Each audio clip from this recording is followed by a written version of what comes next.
Somewhere in what is now Somerset, England, about 14,700 years ago, a group of people sat inside a limestone cave and did something that most modern humans would find unthinkable. They ate each other. Deliberately, carefully, and, based on what was left behind, with a level of precision that suggests this wasn't chaos or desperation. It looked a lot like ritual. The site is called Gough's Cave, and it is one of the most thoroughly studied cannibalism sites in the world.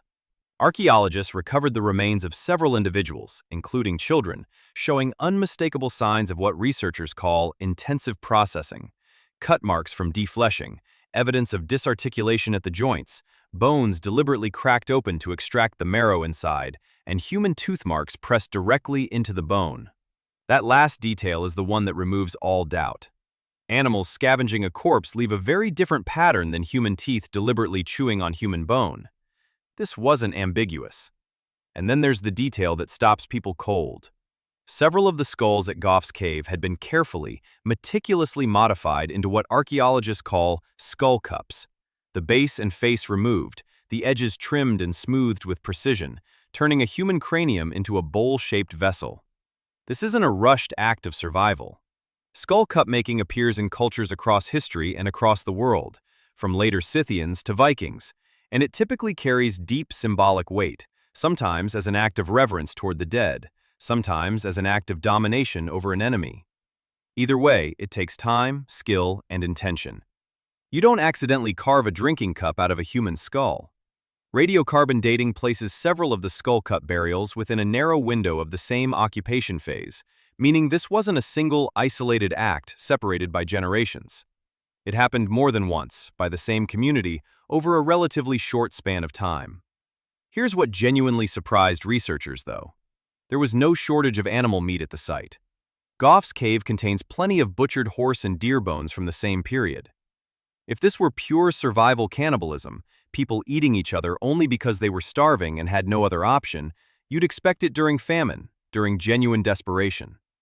Instead, it happened in a context where regular food was clearly available, which points towards something more ritualistic, possibly tied to funerary practice, possibly tied to conflict between rival groups, possibly both.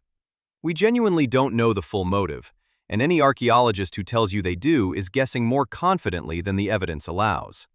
And this wasn't an isolated event limited to one culture or one era. Cannibalism shows up repeatedly across the human story, and one of the oldest known examples predates modern humans entirely. At a site called Granadalina in Spain, researchers found cut-marked bones belonging to Homo antecessor, an early human species, dating back roughly 800,000 years, evidence interpreted by some researchers as cannibalism, and remarkably, some of the bones appear to belong to individuals of a different, possibly rival human group rather than close kin, hinting this may have functioned almost like an act of territorial aggression between competing bands, not a desperate last resort.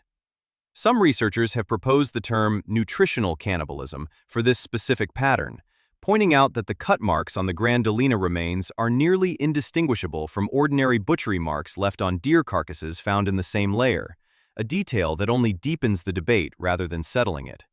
Neanderthals did it too. Sites like Moula Guerci in France and El Cedrón in Spain both show Neanderthal remains with cut marks and processing patterns consistent with cannibalism among Neanderthal groups themselves, meaning this wasn't a uniquely modern human behavior at all.